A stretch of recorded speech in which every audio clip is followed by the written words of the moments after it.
तरफ गोपाल इटालियाने विधानसभा अध्यक्ष ની ટકોર છે। અધ્યક્ષ શંકર ચૌધરીએ ઇટાલિયાને કહ્યું છે કે આ માર્કેટ નથી, વિધાનસભામાં માર્કેટની જેમ ગમે ત્યારે ઊભું ન થવાય। વિધાનસભા નિયમો પ્રમાણે ચાલે છે, કોઈની મરજી મુજબ નથી ચાલતી। વિધાનસભામાં ડ્રગ્સ મુદ્દે ચાલતી ચર્ચા દરમિયાન અધ્યક્ષે ટકોર કરી છે। ગુજરાત અને પંજાબમાં પકડાયેલા ડ્રગ્સ મુદ્દે મંત્રી કૌશિક વેકરિયા આપી રહ્યા હતા જવાબ।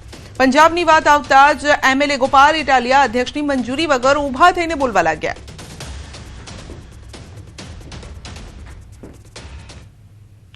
બનાસકાંઠાના ગામડાઓમાં પહોંચ્યા નર્મદાના નીર। પાલનપુરના મલાણા ગામમાં નીરના વધામણા કરવામાં આવ્યા છે। શ્રીફળ વધેરી ખેડૂતોએ નર્મદાના નીરને વધાવ્યા છે। વર્ષો જૂની મલાણા તળાવ ભરવાની માંગ આખરે સ્વીકારાઈ। નર્મદાના નીર પહોંચતા ખેડૂતોમાં પણ ખુશી છે। 2 વર્ષ અગાઉ મલાણા તળાવ ભરવાની માંગને લઈને એક જન આંદોલન પણ છેડાયું હતું, પરંતુ આખરે સંતોષ છે લોકોને કે પાણી પહોંચ્યા છે। મલાણા સહિત આસપાસના વિસ્તારમાંથી ખેડૂતો, મહિલા પશુપાલકો હજારોની સંખ્યામાં રસ્તા પર પણ ઉતર્યા હતા। એ સમયે આખરે નર્મદાના નીર આ તળાવમાં પહોંચતા મલાણા સહિત આસપાસના વિસ્તારમાં ભૂગર્ભ જળના જે તળ છે તે પણ ઊંચા આવશે।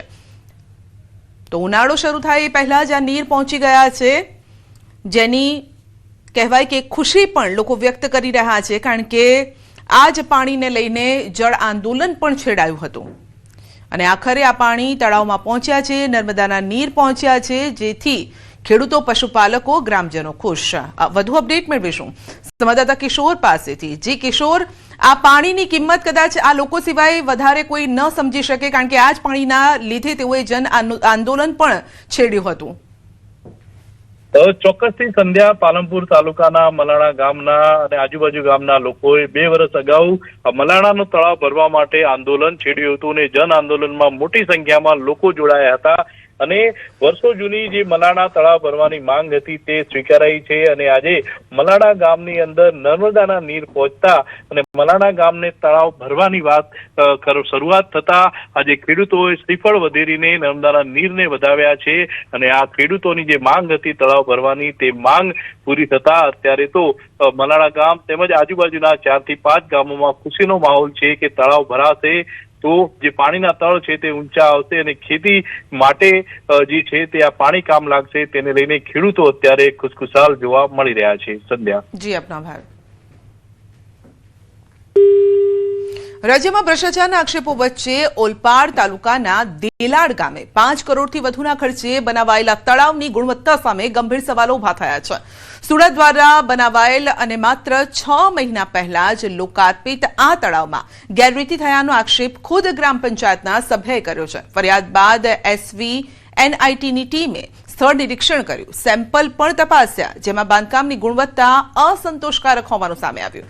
રિપોર્ટ મુજબ કોન્ક્રીટ ગ્રીડ બીમમાં હની કોમ્બિંગ, હલકી ગુણવત્તાની સામગ્રી, ઇજનેરી ધોરણોના ભંગ જેવા મુદ્દા પણ નોંધાયા છે। બાળકો માટેના રમતગમત સાધનો પણ તૂટેલી હાલતમાં જોવા મળ્યા છે અને હવે સમગ્ર મામલો કલેક્ટરના સ્વાગત કાર્યક્રમ સુધી પહોંચ્યો છે।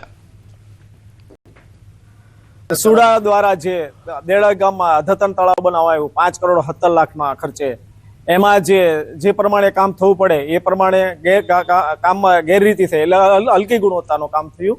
એના માટે અમે અવારનવાર સુડાના અધિકારીઓને, એમના કાર્યપાલ ઇજનેરશ્રીને આવા લેખિત અને મૌખિક ફરિયાદ કરી, પણ અમારી કોઈ વસ્તુ ધ્યાનમાં લેવામાં આવી નહીં। આ બાબતમાં અમે હારી કંટાળી અને SVNIT એને અમે ઇન્વાઇટ કર્યા અને મેં અરજી કરી અને અમારી સ્ટેબિલિટી માટે અમે એને બોલાવ્યા। અહીંયા બધા નમૂના લઈ ગયા અને અમને રિપોર્ટ આપ્યો। રિપોર્ટ એકદમ બેડ આવ્યો, ખરાબ આવ્યો રિપોર્ટ, અને અમારા તરફી રિપોર્ટ આવ્યો। રાજકોટના જેતપુરમાં 141 વર્ષનો સુવર્ણ ઇતિહાસ ધરાવતી કમરીબાઈ હાઈસ્કૂલનો ભવ્ય ભવન આજે ખંડેર હાલતમાં ફેરવાઈ ગયું છે। જેતપુરની શાન ગણાતી 141 વર્ષ જૂની ઐતિહાસિક શ્રી કમરીબાઈ હાઈસ્કૂલ આજે તંત્રની ઉદાસીનતાના કારણે ખંડેરમાં ફેરવાઈ રહી છે।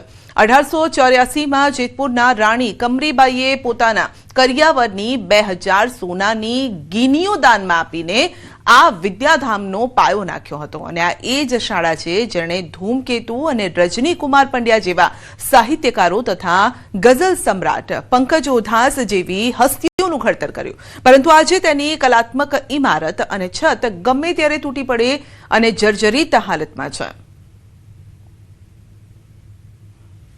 આ ઈસવીસન 1884થી આ કમરીબાઈ હાઈસ્કૂલની સ્થાપના થયેલી છે.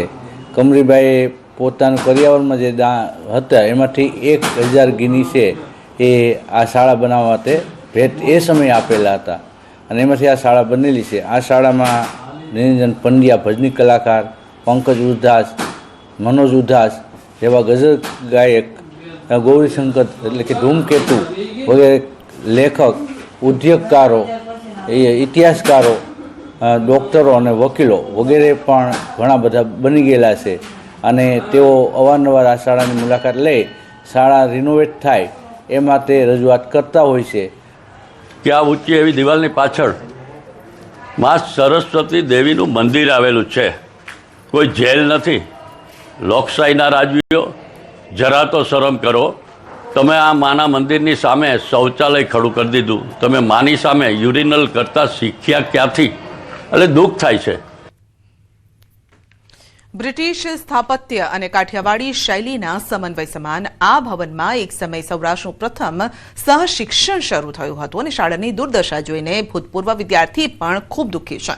તો હાલમાં 273 વિદ્યાર્થીઓ આ જ કમ્પાઉન્ડના ઓરડામાં ભણી રહ્યા છે, પરંતુ તેમની નજર સામે જ આ અમૂલ્ય સાંસ્કૃતિક વારસો દમ તોડી રહ્યો છે. જૂના ફર્નિચરનો કાટમાળ અને ઉગી નીકળેલી વનસ્પતિઓ આ ઐતિહાસિક ધરોહરની ગરિમાને ઝાંખપ લગાડી રહી છે.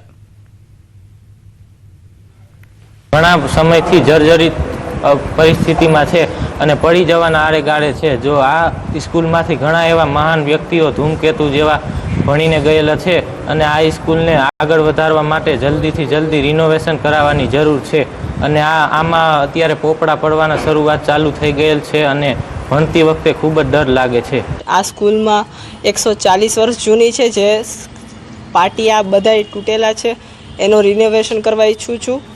જે સરકાર પાસેથી હું અપીલ કરવા માંગુ છું કે જે રિનોવેશન કરી શકે. અહીંયાથી કેટલાક નામાંકિતો ડૉક્ટરો, એન્જિનિયરો, કેટલાક આર્ટ્સ કોમર્સના વિદ્યાર્થીઓ ભણી ચૂક્યા છે. સરકાર અને સ્થાનિક તંત્ર દ્વારા હેરિટેજ જાળવણીની વાતો થાય છે, પરંતુ જેતપુરના આ સાંસ્કૃતિક વારસા સમાન બિલ્ડિંગનું રિસ્ટોરેશન કરવામાં ન આવ્યું અને જેને લઈને આગામી પેઢી પાસે માત્ર ફોટોગ્રાફ્સ જ બાકી રહેશે. જેતપુરના શ્રેષ્ઠીઓ અને સરકારે સાથે મળીને રાણી કમરીબાઈના ત્યાગ શિક્ષણના આ પવિત્ર ધામને પુનઃજીવંત કરવાની જરૂર છે, જેથી 141 વર્ષનો સુવર્ણ ઇતિહાસ કાયમ માટે ન ભૂંસાઈ જાય. સ્કૂલ ક્યારે પડી જાય એનું નક્કી નથી. આ સ્કૂલ ક્યારે પડી જાય એનું નક્કી નથી અને વિદ્યાર્થીઓના જીવના જોખમ હોય. વિદ્યાર્થીના વાલીઓ આ પડું થઈ ગયેલી સ્કૂલમાંથી વિદ્યાર્થીઓને ઉઠાડી લે છે. ખાસ કરીને બધાય બહુ બ્રિલિયન્ટ છે, માટે આ સ્કૂલ તાત્કાલિક, સરકાર અત્યારે સ્કૂલોને પ્રમોટ કરે છે, સરકાર અત્યારે શિક્ષણને પ્રમોટ કરે છે, તો વિદ્યાર્થી તેજસ્વી જે હોય એ આગળ વધી શકે, માટે આ સ્કૂલને તાત્કાલિક રિનોવેટ કરાવે એવી હૃદયપૂર્વક અમારી નમ્ર અપીલ છે સરકારને. રાજકોટ સૌરાષ્ટ્રના અગ્રીમ ગણાતા ગોંડલ માર્કેટિંગ યાર્ડમાં ધાણા અને મરચાની આવકનો નવો રેકોર્ડ નોંધાયો છે. યાર્ડમાં સિઝનની રેકોર્ડ બ્રેક 1.25 લાખ ગુણી ધાણાની આવક થતાં લાંબી કતારો લાગી છે. ગીર સોમનાથ, જૂનાગઢ, પોરબંદર સહિતના જિલ્લાઓમાંથી ખેડૂતો ધાણાના 20 કિલોના 1100 થી 2400 રૂપિયા સુધીના ભાવ પણ મેળવી રહ્યા છે. બીજી તરફ ગોંડલ યાર્ડ ગોંડલિયા મરચાથી પણ છલકાયું છે. મરચાની સિઝનની રેકોર્ડ બ્રેક 25,000 ભારીની જંગી આવક થઈ છે અને મરચામાં પણ ખેડૂતોને 20 કિલોના 1500 થી લઈ અને 8,000 રૂપિયા સુધીના મબલક ભાવ મળ્યા છે. આગામી નવી જાહેરાત ન થાય ત્યાં સુધીમાં ગોંડલ યાર્ડમાં ધાણા અને મરચાની આવક સત્તાવાર રીતે બંધ કરવામાં આવી છે. સૌરાષ્ટ્રનું અગ્રીમ ગણાતું ગોંડલ માર્કેટ યાર્ડમાં ધાણાની આવક શરૂ કરવામાં આવી હતી, જેમાં ધાણાની રેકોર્ડ બ્રેક આવક થઈ હતી, જેમાં ધાણાની 1,25,000 બોરી જેવી આવક થવા પામી હતી અને ધાણાના ભાવ 1100 થી લઈ અને 2400 સુધી બોલાતા હતા અને મરચાની આવક પણ રેકોર્ડ બ્રેક થઈ છે, જેમાં 25,000 ભારી જેવી મરચાની આવક થઈ છે, જેના ભાવ 1500 થી લઈને 8,000 સુધી બોલાતા હતા. જ્યાં સુધી ગોંડલ માર્કેટ યાર્ડની બીજી જાહેરાત ન થાય ત્યાં સુધી ધાણા અને મરચાની આવક બંધ કરવામાં આવે છે. આણંદના સોજિત્રામાં 25 ગામોમાં 1500 હેક્ટર જમીનમાં ખેડૂતોએ ટામેટાની ખેતી કરી છે, પરંતુ આ વર્ષે ખેડૂતોને ભારે આર્થિક નુકસાન સહન કરવાનો વારો આવ્યો. 5 થી 8 હેક્ટર જમીનમાં ખેડૂતોએ 2.5 લાખથી 2.5 લાખ ખર્ચ કર્યા છે અને જેની સામે વળતર માત્ર 35,000 થી 50,000 સુધીનું મળ્યું છે. ખેડૂતોનો આક્ષેપ છે કે વેપારીઓ 5 થી 7 રૂપિયા કિલોના ભાવે ટામેટાની ખરીદી કરી રહ્યા છે. રાજ્ય સરકાર ડાંગર, ઘઉં, ચણા, બાજરી ટેકાના ભાવ નક્કી કરે છે. આ મુજબ શાકભાજીનું ઉત્પાદન એવા ટામેટાના ભાવ નક્કી કરે તેવી માંગ ખેડૂતો કરી રહ્યા છે. વેપારીઓ એમ કહે છે કે બહારના રાજ્યોમાં ટામેટા વધારે થયા, એટલે અમારે અહીંયા ટામેટાનો ભાવ જ નહીં. લગભગ 1 કિલો 6 રૂપિયા ભાવ છે.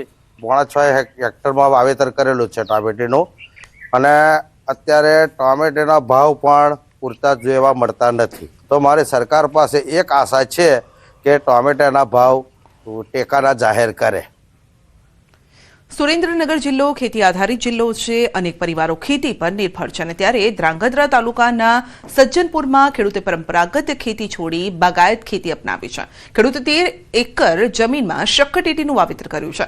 40 લાખથી વધુની કમાણી કરી રહ્યા છે. સામાન્ય રીતે અંદાજે 70 દિવસના સમયગાળામાં જ શક્કરટેટીનો પાક તૈયાર થઈ જાય છે અને આ પાક તેમને વર્ષનું 180 ટનથી વધુ ઉત્પાદન આપે છે અને અંદાજે 40 લાખ રૂપિયાથી વધુ આવક પણ કરાવે છે. શક્કરટેટીના ખરીદદાર વેપારીઓ સીધા ખેતર પરથી શક્કરટેટી ખરીદે છે. આથી ખેડૂતને વેચાણ માટેની ઝંઝટમાંથી પણ મુક્તિ મળે છે. અત્યારે અમે બાગાયત પાકો જેવા કે દાયડમ, વોટરમેલન, મસ્કમેલનની અત્યારે ખેતી કરી છે. તેમાં અમને બહુ જ મોટું ઉત્પાદન મળે છે. પ્રકારનું જે મસ્કમેલનનું વાવેતર કર્યું હતું એમાં અત્યારે મને ઓછામાં ઓછો 180 ટન જેટલો માલનું ઉત્પાદન થયું છે. આમાં આ ખેતીમાં અમને સારું એવું ઉત્પાદન મળે છે અને સારા એવા રૂપિયા મળે છે. સ્ટ્રોબેરી આમ તો ઠંડા પ્રદેશોમાં થાય છે, પરંતુ બનાસકાંઠાના દાંતામાં સ્ટ્રોબેરીની સફળ ખેતી થઈ રહી છે. દાંતા તાલુકાના છોટા બામોદરા ગામે જયંતિભાઈ નામના ખેડૂતે સ્ટ્રોબેરીની ખેતી કરી સારી કમાણી કરી છે. સ્ટ્રોબેરીના પાક ઉપર ગ્રો કવર લગાવીને ફળની માવજત કરી રહ્યા છે. આમ ખેડૂત દ્વારા સ્ટ્રોબેરી સિવાય અન્ય શાકભાજીની ખેતી કરીને ઉપજ મેળવે છે, પરંતુ તેની સરખામણી સ્ટ્રોબેરીના ભાવ ₹700 જેવા કિલોના ભાવે મળતા હોવાથી સ્ટ્રોબેરીની સારી માવજત કરી વધુ ઉપજ મેળવી રહ્યા છે. એટલું જ નહીં, છોટા બામોદરાના ખેડૂત જયંતિભાઈ પ્રાકૃતિક કૃષિ મોડલ ફાર્મ બનાવીને પ્રાકૃતિક ખેતીવાડી કરી રહ્યા છે, જેને લઈને તેઓને પ્રમાણપત્ર પણ મળ્યા છે. જે રીતે સરકારની નેમ છે અને ખેતીવાડીની ખેતી વધુ ઉપજ મેળવે તેવા સરકાર યથાર્થ પ્રયત્નો કરી રહી છે, ત્યારે ખાસ કરીને દાંતા તાલુકામાં હવે સ્ટ્રોબેરીની ખેતીવાડી પણ શરૂ થઈ છે. અને ખાસ કરીને ઠંડા પ્રદેશોમાં જેવું કે કાશ્મીર છે, જમ્મુ છે, એ સાઈડે વધારે જોવા મળતી ખેતી હવે આ દાંતા તાલુકો પછાત વિસ્તાર ગણાતા એવા વિસ્તારમાં પણ સ્ટ્રોબેરીની ખેતી જોવા મળે છે. આપણે બતાવવા માંગીશું હાલ અમે જે દાંતા તાલુકો છે, દાંતા તાલુકાના મોટા બામોદરા ગામે પહોંચ્યા છીએ અને ત્યાં આપ જોઈ રહ્યા છો કેવી સિફત રીતે અને સરળતાથી ખૂબ જ સાવચેતીપૂર્વકની આ ખેતી હાલ તબક્કે જોવા મળી રહી છે. અને લાલ ચટાક સ્ટ્રોબેરી છે અહીંયા પકવવામાં આવી રહી છે અને માનવામાં આવે છે કે આ ખેતીવાડી જે છે છેલ્લા 5 વર્ષથી કરવામાં આવે છે. અને જે ખેડૂતો પણ એવું માની રહ્યા છે કે અમે શરૂઆતમાં જે છે એ શરૂઆતમાં પહેલા વર્ષે ખેતી લાવી આના રોપા લાવી અને ટ્રાય કર્યો હતો અને ટ્રાય કર્યા પછી તેમાં સફળતા મળતા આ ખેતીવાડી અમે કરી હતી. અને આપણી સાથે ખેડૂત છે, ખેડૂતને પૂછવા માંગીશું કે આ ખેતી જે સ્ટ્રોબેરીની ખેતીવાડી કરી છે કેટલા વર્ષથી કરો છો અને કેવી ઉપજ થાય છે, શું કહેવું?